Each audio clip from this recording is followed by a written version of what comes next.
যুদ্ধক্ষেত্র নিজ দেশের মাটিতে হওয়াতে পারসিকরা ছিল দারুণ সুবিধাজনক অবস্থায়। যুদ্ধের খবরাখবর কাদিসিয়া থেকে অল্প সময়ে মাদায়েন পর্যন্ত পৌঁছার জন্য তারা 100 গজ দূরে দূরে সংবাদবাহক চৌকি দাঁড় করিয়ে দেয়। উঁচু আওয়াজে একজন কিছু বললেও আরেকজন শুনতে পেত। ইয়াজদগীরদের হুকুম ছিল প্রতিটি মুহূর্তের খবরই যেন তাকে পৌঁছানো হয়। মুসলমানদের স্পষ্টতই এই সুবিধা ছিল না, তবুও আমিরুল মুমিনিন হুকুম দিয়ে রেখেছিলেন খুব সামান্য ব্যাপারও তাকে জানাতে হবে, যাতে তিনি প্রয়োজনীয় নির্দেশ সময় মতো দিতে পারেন। সংবাদ দ্রুত আদান প্রদানের জন্য তিনি যথাসাধ্য চেষ্টা করলেন। উন্নত জাতের তেজস্বী ঘোড়া ও কাসিদের ক্লান্ত ঘোড়া বদলানোর জন্য সামান্য ব্যবধানে ফৌজি চৌকির ব্যবস্থা করলেন। ইয়াজদগীরদের কাছে রুস্তমের পয়গাম পৌঁছালো যে সে রণাঙ্গনে ফৌজ নিয়ে যাচ্ছে, শিগগিরই লড়াই শুরু হবে।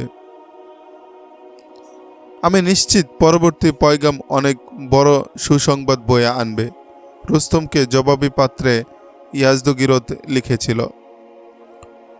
ওদিকে সাদ রাদিয়াল্লাহু তাআলা আনহু এর দূত মদিনায় পৌঁছে। তাতে লেখা ছিল পারসিকরা রণাঙ্গনে জড়ো হচ্ছে এবং পরবর্তী পয়গাম পৌঁছতে পৌঁছতে যুদ্ধ শুরু হয়ে যাবে। জবাবি পয়গামে ওমর রাদিয়াল্লাহু তাআলা আনহু গুরুত্বপূর্ণ কিছু কথা লিখলেন। এর মধ্যে একটা ছিল, দুশমনকে যতই প্ররোচিত করো না কেন, তোমরা নদীর ওপারে যাবে না কখনো। পারসিকদের নদীর এপারে আনতে চেষ্টা করবে। তখন তোমাদের সামনে থাকবে নদী আর পেছনে আরবের বিশাল মরু। দুশমনকে যদি তোমরা পিছু হটাতে পারো তবে তারা নদীতে পালানোর পথ খুঁজবে এবং নদী গর্ভে হারিয়ে যাবে। দুশমন যদি তোমাদের উপর প্রাধান্য বিস্তার করতে থাকে তবে মরুর বিশাল জায়গা জুড়ে তোমাদের স্থান হয়ে যাবে, যাতে তোমাদের কোনো অসুবিধা হবে না। দুশমন মরুতে তোমাদের খুঁজতে গেলে নিশ্চিত বালুর রাজ্যে হারিয়ে যাবে। শহীদ হওয়ার আগে মুসান্না ইবনে হারিসাও এ কথাগুলোই ওসিয়ত স্বরূপ সাদ রাদিয়াল্লাহু আনহু এর জন্য বলে গিয়েছিলেন। ওমর রাদিয়াল্লাহু আনহু সেই কথাগুলোই বললেন। যুদ্ধের ডাবাডোল মদিনা ও মাদায়েনের আবহাওয়া এমন সরগরম করে দিল যেন কবরের মৃত্যুও কবর ছেড়ে বেরিয়ে আসবে। মদিনায় তো ওমর রাদিয়াল্লাহু তাআলা আনহু প্রত্যেক নামাজের পর মুজাহিদদের বিজয় কামনা করে দোয়া করতেন। সঙ্গে সঙ্গে এ কথা অবশ্যই বলতেন, যথাসম্ভব সেনা সাহায্য প্রস্তুত রাখো, সংখ্যায় তা যত নগণ্যই হোক। বলতে গেলে পারস্য অভিযান মুসান্না ইবনে হারিসাই সূচনা করেছিলেন এবং এ অভিযান থেকেই তিনি শহীদ হয়েছেন। মুসান্নার শাহাদাতে ওমর রাদিয়াল্লাহু তাআলা আনহু অত্যন্ত মর্মাহত হয়েছিলেন। এমন দক্ষ একজন সালার হারানোর পর যে কোনো শাসকই সে অভিযান মুলতবি ঘোষণা করতেন, কিন্তু এখানে ব্যাপার ছিল অন্য। খসরু পারভেজ রাসূলুল্লাহ সাল্লাল্লাহু আলাইহি সাল্লামের পত্র মোবারক নিয়ে যে ঘৃণ্য আচরণ করেছিল সে কথা ওমর রাদিয়াল্লাহু তাআলা আনহু এর মতো নবী প্রেমিক কোনো মুসলমানের পক্ষেই ভুলে যাওয়া সম্ভব ছিল না। রাসূলুল্লাহ সাল্লাল্লাহু আলাইহি সাল্লাম জবাবে কিসরা পারভেজ সম্পর্কে যে কথা বলেছিলেন তা অক্ষরে অক্ষরে আরও দ্বিগুণভাবে ফলে গিয়েছিল। জীবদ্দশায় সে তার সবচেয়ে প্রিয় পুত্রের হাতে লাঞ্ছিত হয়, বন্দী হয় এবং শেষে নিহতও হয়। তার জন্য আরও বড় শাস্তি ছিল তার প্রিয়তমা স্ত্রী তারই পদসেবী জেনারেলের সঙ্গে অবৈধ সম্পর্ক গড়ে তোলে। কিসরা পারভেজ তার যে গভর্নরকে নির্দেশ দিয়েছিল রাসূল সাল্লাল্লাহু আলাইহি সাল্লামকে গ্রেফতার করে তার কাছে পাঠাতে, সেই গভর্নর বাজানো ইসলাম গ্রহণ করেছিল। কিসরা পারভেজের সেই দুঃসাহস ওমর রাদিয়াল্লাহু আনহু এর প্রতিটি রক্তকণাকে সততায় মথিত করেছিল। তিনি যে কোনো মূল্যেই রাসূলুল্লাহ সাল্লাল্লাহু আলাইহি সাল্লামের ভবিষ্যৎবাণী আমার পূর্বেই ইসলাম ময়দানে পৌঁছে যাবে বাস্তবায়ন দেখতে চেয়েছিলেন। কিসরা পারভেজ যেভাবে ইসলামের পয়গামকে টুকরো টুকরো করে ফুৎকারে উড়িয়ে দিয়েছিল, পারস্য সাম্রাজ্য যেন সেভাবে উড়ে যায়, এই ছিল তার কামনা প্রার্থনা। এছাড়া পারস্য তথা ইরাকের সুবিশাল ভৌগোলিক গুরুত্বও কম ছিল না। ওখানকার মাটি যেন সোনা ফলাতো। মুসলমানদের হাতে এই এলাকা বিজিত হলে শুধু ইসলামী সাম্রাজ্যের বিস্তৃতিই নয়, অর্থনৈতিক সমৃদ্ধিও অর্জিত হবে। ওদিকে মাদায়েনে ইয়াজদগিরদের অবস্থা ছিল সম্পূর্ণ ভিন্ন। রুস্তমকে লড়াইয়ে উদ্বুদ্ধ করা গেছে, এই খুশি ইয়াজদিগিরদের মনে ধরছিল না। রুস্তমকে সে পয়গাম পাঠালো, রুস্তম, মাদায়েনে যেন আর পরাজয়ের সংবাদ না আসে। তোমাদের হাতি এই সামান্য সংখ্যক ফৌজ পিছে মারার জন্য যথেষ্ট, যার সংখ্যা মাত্র 40,000। এদের সিপাহসালার তাঁবুতে শুয়ে রীতিমতো ধুঁকছে। এক গুপ্তচর আমাকে জানিয়েছে মুসলমানদের সিপাহসালার এমন এক কঠিন রোগে আক্রান্ত যে সে এক কদমও চলার উপযুক্ত নয়, ঘোড়ায় বসা তো দূরের কথা। এতে মুসলমানদের অবস্থা লাগামবিহীন উটের মতো হবে। মনে করবে এই দিক বিদিক শূন্য উট তোমার। এটাও মনে রেখো, মুসলিম ফৌজের কিছু অংশ তোমাদের সিপাহসালারের প্রতি ক্ষুব্ধ। সাদ রাদিয়াল্লাহু তাআলা আনহু এর এই শারীরিক অবস্থার কথা রুস্তমের জানা ছিল না। এই মূল্যবান সংবাদটি জানার পর রুস্তম তার জেনারেলদেরকে জানালো শত্রুপক্ষের সিপাহসালার নিজের তাঁবুতে শয্যা নিয়েছে। মুসলমানদেরকে যদি তোমরা একবার এলোমেলো করে দিতে পারো তবে বিজয় আমাদের নিশ্চিত। রুস্তম জেনারেলদেরকে বলল ওদের শৃঙ্খলা লণ্ড ভণ্ড করে দেবে। এই সংবাদ ভুল ছিল না। বাস্তবেই কয়েকজন গোত্রীয় সর্দার সাদ রাদিয়াল্লাহু তাআলা আনহু এর প্রতি সন্তুষ্ট ছিল না। এর কারণও ছিল সাদ রাদিয়াল্লাহু তাআলা আনহু এর অসুস্থতার খবর ফৌজের কাছে গোপন রাখা হয়। মুজাহিদরা এই খবর তৎক্ষণাৎ জানতে পারলে তাদের মনোবল ভেঙে যাওয়ার আশঙ্কা ছিল। যে ময়দান তিনি যুদ্ধের জন্য নির্বাচন করেছিলেন সে ময়দানের একেবারে কাছেই মহলে কুদায়েস নামক এক পোড়া জীর্ণ মহল ছিল।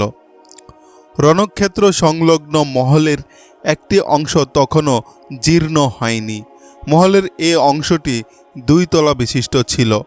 মহলের উপর থেকে অনেক দূর পর্যন্ত লড়াইয়ের পূর্ণ দৃশ্য দেখা যেত। সাদ রাদিয়াল্লাহু তাআলা আনহু নির্দেশ দিলেন তাকে যেন সেখানে স্থানান্তরিত করা হয়। রাতে পুরো লস্কর যখন শুয়ে পড়ল, সাদ রাদিয়াল্লাহু তাআলা আনহুকে সেখানে নিয়ে যাওয়া হলো। সাধারণ 4 পায়া থেকে একটু উঁচু ধরনের 4 পায়ার ব্যবস্থা করা হলো। তাকে ওর উপরেই শোয়ানো হলো। লড়াই চলাকালীন ময়দানে একজন প্রত্যক্ষ সিপাহসালারের অবশ্যই প্রয়োজন ছিল। সাদ রাদিয়াল্লাহু তাআলা আনহু খালিদ ইবনে উরতুফাকে তার স্থলাভিষিক্ত করলেন। এরপর পুরো ফৌজকে এটা জানা আবশ্যক করে দিয়েছিলেন যে লড়াই চলাকালীন তারা কার কাছ থেকে নির্দেশনা নেবে। মুজাহিদিনে ইসলাম পুরো ফৌজের মধ্যে ঘোষণা করা হলো। সিপাহসালার সাদ ইবনে ওয়াক্কাস গুরুতর অসুস্থ হয়ে পড়েছেন, এমনকি তিনি ঘোড়াও চালাতে পারেন না। তাই তিনি তার স্থলাভিষিক্ত হিসেবে খালিদ ইবনে উরতুফাকে সিপাহসালার নিযুক্ত করেছেন। সাধারণ মুসলমানদের মধ্যে সবসময় ছিল সুদৃঢ় ঐক্য, কিন্তু গোত্রীয় সর্দারদের স্বভাবে তখনও একে অপরের চেয়ে অগ্রগামী থাকার মানসিকতা রয়ে গিয়েছিল। অবশ্য লড়াইয়ের সময় তাদের এই মানসিকতা তেমন বিঘ্ন ঘটাত না, বরং এই মানসিকতাই তাদেরকে আরও বীরত্ব প্রদর্শনের সুযোগ করে দিত। কিন্তু সাদ রাদিয়াল্লাহু তাআলা আনহু এর ব্যাপারে তাদের যে কি হলো তা এক রহস্য হয়ে দেখা দিল। ফৌজের কোনো অংশে আলোচনা সমালোচনা শুরু হয়ে গেল যে সাদ রাদিয়াল্লাহু তাআলা আনহু পারসিকদের এত বড় ফৌজ দেখে ময়দান থেকে আড়ালে থাকতে চাইছেন, এজন্য তিনি অসুস্থতাকে অজুহাত হিসেবে নিয়েছেন। মুসলমানদের এই ফৌজে ইরাকের কিছু আরবি ঘরানার লোকেরাও যোগ দিয়েছিল, আর আরবের কিছু খ্রিস্টান গোত্র তো পূর্বেই মুসলিম ফৌজে যোগ দিয়ে তাদের অসাধারণ যুদ্ধ নিপুণতা দেখিয়ে দেয়। ইরাকের আরবি সৈন্য ও আরবের খ্রিস্টান সৈন্যদের সঙ্গে কয়েকজন ইহুদিও সুযোগ বুঝে মুসলিম ফৌজও ভিড়ে যায়।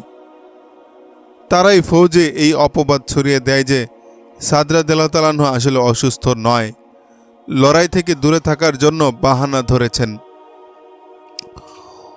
ওদের প্ররোচনায় গোত্রীয় সর্দাররা সাদ রাদিয়াল্লাহু তাআলা আনহু এর উপর জুবদিলির অপবাদ আরোপ করে সারা ফৌজে এমন এক আবহ তৈরি করল যে এক কবি সৈনিক সাদ রাদিয়াল্লাহু তাআলা আনহু এর সম্পর্কে এমন কবিতাও রচনা করল যে আমরা লড়ে যাব, আল্লাহ একদিন আমাদের বিজয় দেবেন। কিন্তু সাদ ইবনে আবি ওয়াক্কাস কাদিসিয়ার দরজার সঙ্গে লেপ্টে থাকবেন। ময়দান থেকে আমরা ফিরে যাব, তখন আমাদের কত স্ত্রী বিধবা হয়ে যাবে, কিন্তু সাদের স্ত্রী সধবাই থাকবেন। সাদ রাদিয়াল্লাহু তাআলা আনহু এর সেবা শুশ্রূষার জন্য সালমা তার সঙ্গেই ছিল। অন্য সবার স্ত্রীদের অন্যত্র নিরাপদ স্থানে পাঠিয়ে দেওয়া হয়। অপবাদকারীরা এই অভিযোগও করল যে সাদ রাদিয়াল্লাহু তাআলা আনহু সুখ উপভোগের জন্য তার নববধূকে সঙ্গে রেখেছেন। সালমা যেমন বুদ্ধিমতী, অকুতোভয়, সাহসী ছিল, এর চেয়েও অধিক সুন্দরী ছিল। সাদ রাদিয়াল্লাহু তাআলা আনহু একদিন স্থলাভিষিক্ত সিপাহসালার খালিদ সালমার সামনে বললেন, আপনি কি জানেন না যে আপনার ব্যাপারে কি অপবাদ ছড়ানো হচ্ছে? খোদার কসম, আপনার লাঞ্ছনার চেয়ে আমাদের পিছু হটার লাঞ্ছনাও সহনীয়। আরে কি অলক্ষণে কথা মুখ থেকে উগরে দিলে ইবনে উরতুফা! সাদ রাদিয়াল্লাহু তাআলা আনহু উত্তেজিত হয়ে বললেন, খোদার কসম, তুমি তো একথাই বলতে চাচ্ছ যে আমি তোমাকে সিপাহসালার নিযুক্ত করে এবং এই মর্যাদা দিয়ে ভুল করেছি। খালিদ ইবনে উরতুফা সাদ রাদিয়াল্লাহু তাআলা আনহুকে জানালেন ফৌজে তার ব্যাপারে কি কি কথাবার্তা চলছে এবং তার প্রতি কী সব অপবাদ লাগানো হচ্ছে। খালিদ কয়েকজন সর্দারের নামও বললেন যারা এসব উস্কানি দিচ্ছে। আমাকে উঠিয়ে ফৌজের মুখামুখি করো। সাদ রাদিয়াল্লাহু তাআলা আনহু বললেন, আমি দরজা বা জানালায় বসে কথা বলবো, পুরো লস্কর আমাকে দেখতে পাবে।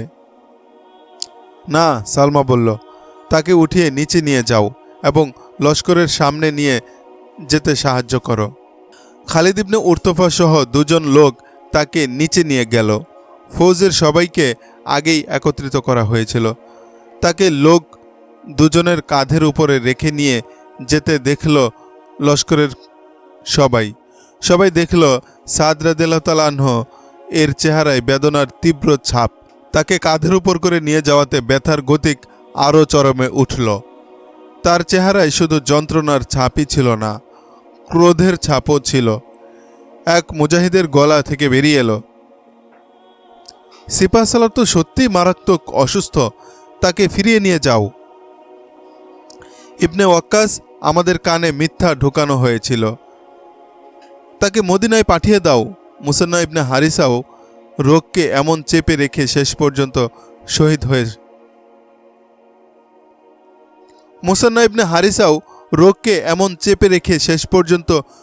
হয়ে গিয়েছিলেন।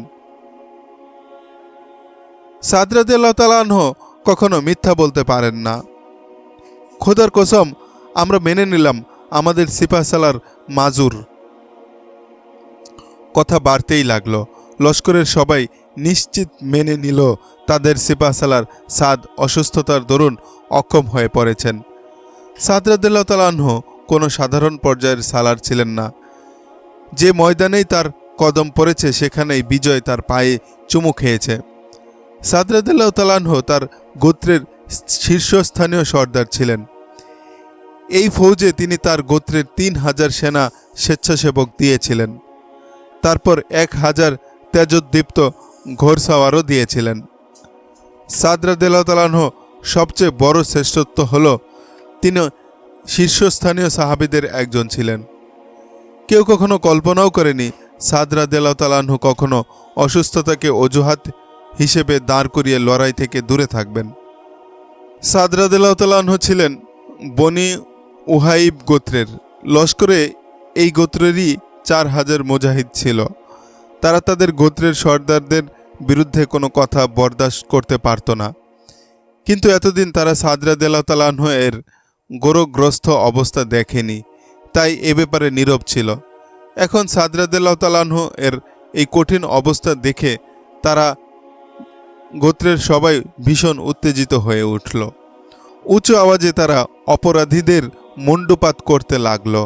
ওমর রাদিয়াল্লাহু তাআলা আনহু মুসান্নার শাহাদাতের পর সাদ রাদিয়াল্লাহু তাআলা আনহুকে এই লস্করের নেতৃত্ব দিয়ে বলেছিলেন, সাদ, তুমি বনি উহাইবের সাআদাত সৌভাগ্যের প্রতীক। সাদ রাদিয়াল্লাহু তাআলা আনহু তার উভয় হাত উপরে উঠালেন। সবাই নীরব হয়ে গেল। রাসূলুল্লাহ সাল্লাল্লাহু আলাইহি সাল্লামের উম্মতে কি তবে আজ এক হক ও সত্যের চেরাগ নিভে গেছে? সাদ রাদিয়াল্লাহু তাআলা আনহু বললেন, যদি তা না হয় তবে যারা এসবে জড়িত ছিল তারা নিজেরাই কেন সামনে আসছে না? দু চারজন নত শিরে সাদ রাদিয়াল্লাহু তাআলা আনহু এর সামনে এসে দাঁড়ালো।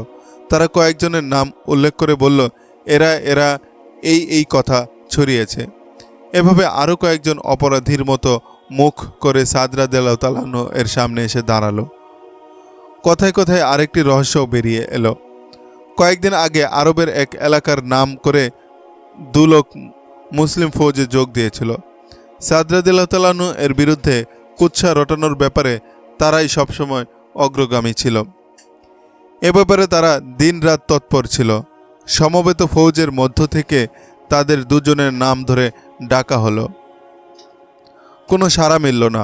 অনেক খুঁজেও তাদের হদিস পাওয়া গেল না। শুধু তাই নয়, এরপর আর তাদেরকে কখনো ফৌজে দেখা যায়নি। সবাই বুঝল ওরা দুজন কুচক্রী ইহুদি ছিল। মুসলিম ফৌজের সিপাহসালারের বিরুদ্ধে বিষোদ্গার ও ফৌজে বিশৃঙ্খলা সৃষ্টির জন্য এসেছিল। ওরা তো ওদের কাজ করে চলে গেছে, কিন্তু সাদ রাদিয়াল্লাহু তাআলা আনহু জড়িত মুজাহিদদের ছাড় দিতে রাজি ছিলেন না। তাকে যে দুজন লোক কাঁধের উপর করে রেখেছিল তারা প্রায় ক্লান্ত হয়ে পড়েছিল। সাদ রাদিয়াল্লাহু তাআলা আনহু আরও দুজনকে বললেন তাকে তাদের কাঁধে উঠিয়ে নিতে। নির্দেশ পালিত হলো। তারপর যারা অপবাদ ছড়ানোর ব্যাপারে সবচেয়ে বেশি উৎসাহ জুগিয়েছিল তাদের দিকে তিনি মনোযোগ দিলেন। খোদার কসম, তোমরা সৌভাগ্যবান এই কারণে যে তোমরা এখন রয়েছ যুদ্ধক্ষেত্রে, সাদ রাদিয়াল্লাহু তাআলা আনহু গম্ভীর গলায় বললেন। কোনো দুশমনের অস্ত্রের মুখোমুখি যদি আমরা না হতাম তবে তোমাদেরকে দৃষ্টান্তমূলক শাস্তি দেওয়া হতো। তোমরা আমার বদনাম করছো বলে তোমাদেরকে আমি অপরাধী করছি না। আমি তোমাদের চেয়ে অধিক মর্যাদাবান নই, তোমাদের মতোই একজন সাধারণ মানুষ আমি। তোমাদের অপরাধ হলো তোমরা এক সংগঠিত ফৌজের সিপাহসালারের উপর ভিত্তিহীন অপবাদ আরোপ করে সৈন্যদের মাঝে অনৈক্যের জাল বিস্তার করেছ। তোমরা সৈন্যদের মনোযোগ শত্রুদের আক্রমণ থেকে অন্যদিকে সরিয়ে নিয়েছ। শুধু কি তাই, সৈন্যদের মাঝে তোমরা এমন বিষ বাষ্প ছড়িয়ে দিয়েছ যে কোনো সময় তারা বিদ্রোহী হয়ে উঠতে পারত। কোনো অপরিচিত ব্যক্তি যদি আমার বিরুদ্ধে এসব বদনাম রটাতো তবে তোমরাই তো তাকে গ্রেফতার করে আমার কাছে নিয়ে আসতে। অথচ আজ তোমরাই সেই ঘৃণ্য পথে হেঁটে বেরিয়েছ। সাদ রাদিয়াল্লাহু তাআলা আনহু খালিদ ইবনে উরতুফার দিকে তাকিয়ে বললেন, এদের সবাইকে এই মহলে কয়েদি করে রাখো। ফৌজের সবাই স্বীকার করে নিল তাদের অপরাধ এত জঘন্য ছিল যে অন্য কোনো দেশের বা সেনাদলের সিপাহসালার এ বিচার করলে তাদের সবাইকে মৃত্যুদণ্ড দিত। সাদ রাদিয়াল্লাহু তাআলা আনহু তাদেরকে খুব মামুলি শাস্তি দিয়েই ক্ষান্ত রইলেন। কয়েদিদের মধ্যে আরবের এক প্রসিদ্ধ কবি আবু জামান সাকাফিও ছিল। সে শুধু কবিই ছিল না, তাকে রণাঙ্গনের চিতা বলা হতো। কবির খ্যাতির চেয়ে তখন তার বীরত্বের খ্যাতিই ছিল বেশি। সিপাহসালারের বিরুদ্ধে এই ভিত্তিহীন বিষোদ্গারে সেও জড়িয়ে পড়ে। আবু মাজান সাকাফির সবচেয়ে বড় দোষ ছিল সে ছিল মদ্যপায়ী। মদ পান করার কারণে কয়েকবার তাকে জেলও খাটতে হয়েছে।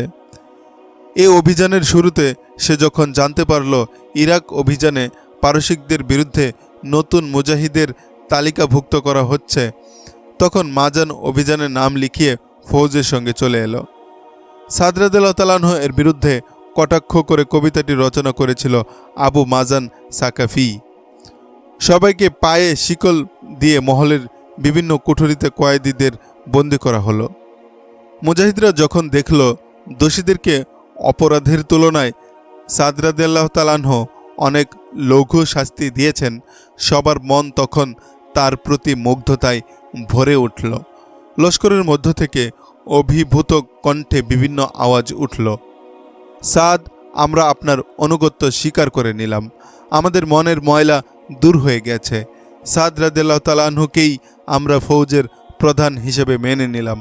লাব্বাইক সিপাহ সালার, লাব্বাইক আমিরের লস্কর, লাব্বাইক সাদ ইবনে আবি ওয়াক্কাস। খোদার কসম, এই বিভিন্ন আওয়াজ ছিল বুজাইলা গোত্রের সর্দার জারির ইবনে আবদুল্লাহর। আমি রাসূলুল্লাহ সাল্লাল্লাহু আলাইহি সাল্লামের হাতে বায়াত করে অঙ্গীকার করেছিলাম, যাকে আল্লাহ এলেম ও আমল দান করবেন, চাই সে কোনো হাবশি গোলাম হোক না, আমি তারই অনুগত হয়ে যাব। আমি আমার পুরো গোত্রের সঙ্গে সাদ ইবনে আবি ওয়াক্কাসের অনুগত্য স্বীকার করে নিলাম। আমি খালিদ ইবনে উরতফাকে আমার স্থলে সিপাহ সালার নিযুক্ত করলাম। সাদ রাদিয়াল্লাহু তাআলা আনহু কিছুক্ষণ নীরব থেকে আবার ঘোষণা করলেন, মহলের ওপর থেকে আমি নির্দেশ দেব, তোমাদের পর্যন্ত সেই নির্দেশ পৌঁছে দেবে খালিদ ইবনে উরতফা। কথা শেষ করার পর সাদ রাদিয়াল্লাহু তাআলা আনহু অনুভব করলেন তার বাতগ্রস্ত পা এবং সমস্ত শরীর ব্যথায় টনটন করছে। চোখ কেমন যেন ঝাপসা হয়ে আসছে। ইশারায় কোনো ক্রমে তিনি তাকে নিয়ে যেতে বললেন। সাদ রাদিয়াল্লাহু তাআলা আনহুকে নিয়ে তার বিছানায় শুইয়ে দেওয়া হলো। বিছানায় তিনি নিঃসার হয়ে পড়ে রইলেন। অনেক কষ্টে তিনি ব্যথা ভুলে থাকতে চেষ্টা করছিলেন। কখনো কখনো সবকিছু আধার হয়ে তাকে অচেতন করে দিচ্ছিল। ডাক্তার সবসময় তার সঙ্গেই থাকতেন। ইনি সেই ডাক্তারই ছিলেন যিনি মুসান্না ইবনে হারিসাকে বলতে বলতে নিরাশ হয়ে পড়েছিলেন যে, আপনি আরাম করুন, আরাম করুন, না হয় পাজরের এই জখমই আপনার মৃত্যুর কারণ হয়ে দাঁড়াবে। কিন্তু মুসান্নার শরীর মন জুড়ে ছিল জিহাদের উন্মাতাল আকুতি। নিজেকে তিনি কখনো স্থির হয়ে যেতে বসতে দেননি। ক্রমেই তার এই জখম তাকে মৃত্যুর দুয়ারে নিয়ে গেল। মুসান্নার জায়গায় এখন সাদ রাদিয়াল্লাহু তাআলা আনহু। ডাক্তার তাকেও সবসময় বলতে লাগলেন, আরাম করুন, আরাম করুন। সাদ বর্ষিয়ান ডাক্তার সাদ রাদিয়াল্লাহু তাআলা আনহুকে কোমল গলায় বললেন। সাদের নারীর উপর ছিল তার হাত। চোখ খুললেন সাদ রাদিয়াল্লাহু তাআলা আনহু। মদিনায় চলে যান আপনি, ডাক্তার বললেন। এখানে থেকে আপনি পেরেশান হওয়া ছাড়া আর কিছুই করতে পারবেন না। মুসান্না কি জখমী হয়ে ফিরে গিয়েছিল? সাদ রাদিয়াল্লাহু তাআলা আনহু জিজ্ঞেস করলেন। অনেক বলেছি তাকে, ডাক্তার জবাব দিলেন, কিন্তু তিনি শোনেননি। তাহলে আমি কেন শুনতে যাব? সাদ রাদিয়াল্লাহু তাআলা আনহু জিজ্ঞেস করলেন। মদিনায় গেলে কি আপনি আমাকে মৃত্যুর হাত থেকে দূরে সরিয়ে রাখতে পারবেন? জীবন বা মৃত্যু এর মালিক তো আল্লাহ তাআলা। তাহলে বান্দাকে তিনি যে অধিকার দিয়েছেন তা কেন করতে দিবেন না? সাদ রাদিয়াল্লাহু তাআলা আনহু বললেন, অগ্নি পূজারীদের এই লস্করকে আপনি দেখতে পাচ্ছেন না, যারা কালা পাহাড়ের মতো ধ্বংস লীলা হয়ে সারা আরবকে গ্রাস করতে ধেয়ে আসছে? তাহলে পিছু হটাতে বাধ্য করবেন না। কাতেবকে ডেকে পাঠাও। সালমার দিকে তিনি মুখ করে বললেন, মুজাহিদদেরকে আমি আরও কয়েকটি কথা বলতে চাই। অন্যের কাঁধের উপর বসে বসে আমি আর কিছু বলতে চাই না। আমার কথা কাতেব দিয়ে লিখিয়ে দেই, ইবনে উরতফা ফৌজকে পড়ে শোনাবে।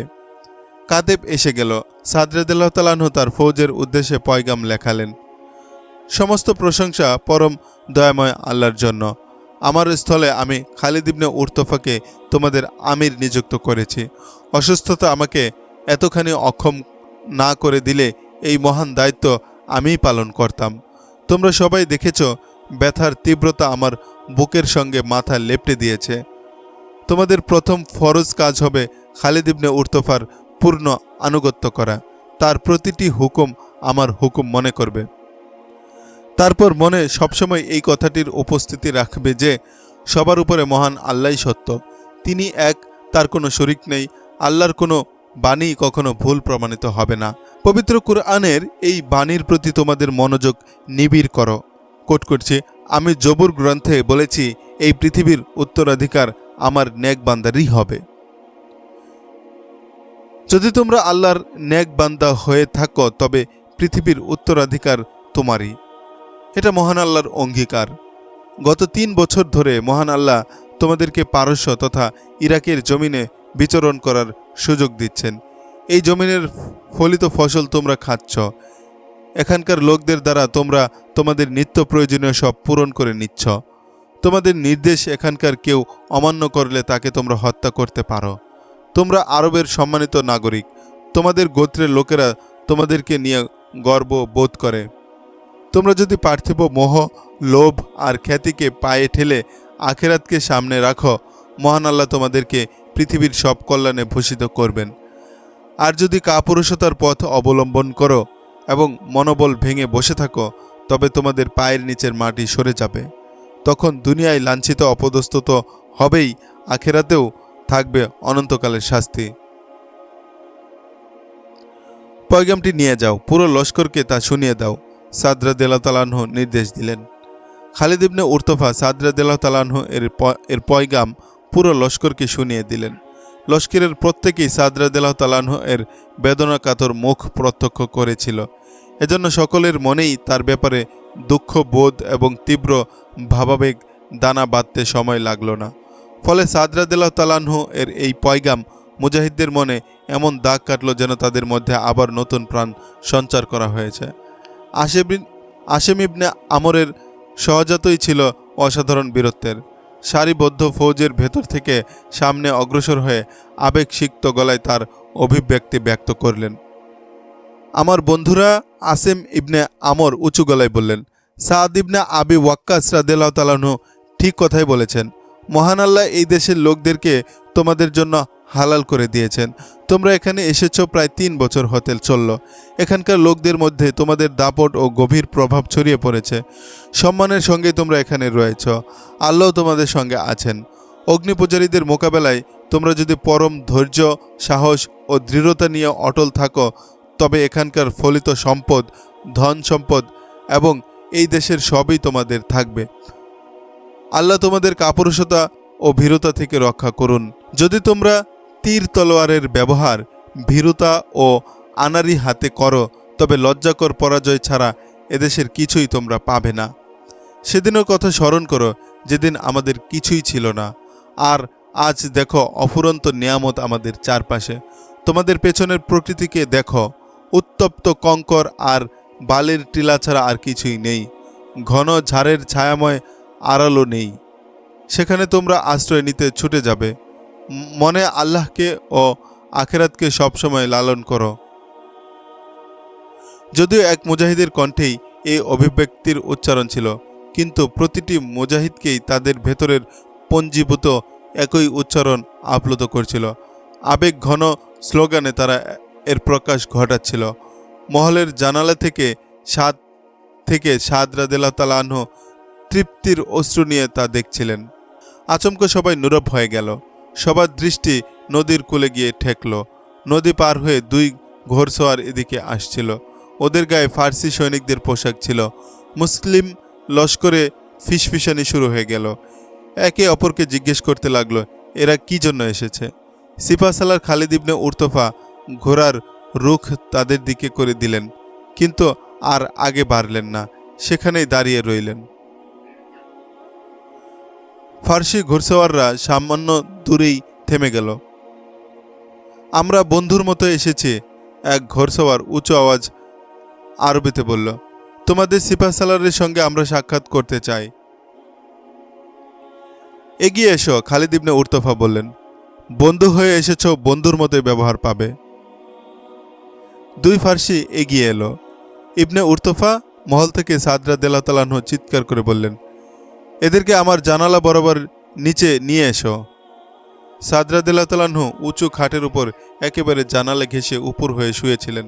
তার বুকের নিচের বালিশটি বেশ উঁচু ছিল। এতে তিনি বাইরের সব কিছু খুব ভালো করেই দেখতে পাচ্ছিলেন। বাহির থেকেও তার চেহারা স্পষ্ট দেখা যেত। জানালা ছিল শিকবিহীন, উন্মুক্ত। খালিদ ইবনে উরতফা উভয় ফার্সিকে মহলের নিচে উপরের জানালা বরাবর নিয়ে গেলেন। 3-4 জন মুহাফিজ ঘোড়সওয়ারও তাদের সঙ্গে রইল। 2 ফার্সি ঘোড়সওয়ারের মধ্যে একজন ছিল রুস্তমের দূত, আরেকজন ছিল তার দোভাষী। আরবি ভাষায় সে বেশ দক্ষ ছিল। পারস্যের প্রধান সেনাপতি রুস্তমের পক্ষ থেকে আরবি সিপাহসালারকে অভিবাদন দূত বলল। দোভাষী তার ভাষান্তর করল। তাকেও অভিবাদন। সাদ রাদিয়াল্লাহু তাআলা আনহু বললেন, কি পয়গাম নিয়ে এসেছ? পারস্য সাম্রাজ্যের গর্ভ রুস্তম জিজ্ঞেস করেছেন, নদী পার হয়ে আমাদের ওদিকে আসবেন না, আমরা নদী পার হয়ে আসব। দূত বলল। রুস্তমে আজম বলেছেন, আপনাকে সুযোগ দেওয়া হচ্ছে, আপনি আপনার পছন্দের ময়দানের কথা বলে দিন। আজম আর মহাসম্মানের অধিপতি একমাত্র আল্লাহ তাআলাই। সাদ রাদিয়াল্লাহু আনহু বললেন, রুস্তমকে তো এমনিও আজম বলা যায় না, আর আমরা তোমাদের দেশে হামলাকারী হয়ে এসেছি। রুস্তমের মধ্যে যদি কোনো মর্যাদা বোধ ও ব্যক্তিত্ব বোধ থাকতো তবে সে তার দুশমনকে জিজ্ঞেস করতে পারতো না, তোমরা এপারে আসবে না আমরা ওপারে যাব। আমাদের সঙ্গে লড়াই তো রুস্তম এড়িয়ে যেতে চাচ্ছে। তাকে বলে দিও জুবদিলি আর কাপুরুষতা ছেড়ে নদী পার হয়ে নিজ দুশমনকে নিজ দেশে থেকে তাড়িয়ে দিয়ে যায়। আর হ্যাঁ দূত, আমরা তোমাদেরকে সম্মানের সাথে বিদায় দিচ্ছি। আর তো মর্যাদাবোধ যাদের আছে তারা নিজেদের দুশমনকে কিছু পুছে না। দুই ঘোড়সওয়ার যাওয়ার জন্য ঘোড়ার মুখ ঘুরিয়ে দিল। শোনো, রুস্তমকে আরেকটি কথা বলে দিও। সাদ রাদিয়াল্লাহু আনহু বললেন, রুস্তম যদি তার লস্করকে নদীর এপারে নিয়ে আসতে চায় তাহলে যেন কথা মনে রাখে, তার ফৌজও ওই পুল দিয়ে আবার ফিরে যেতে পারবে না। এই পুল আমাদের দখলে থাকবে। তোমরা পুলের উপর আসলে আমাদের তীর বৃষ্টির সামনে পড়বে।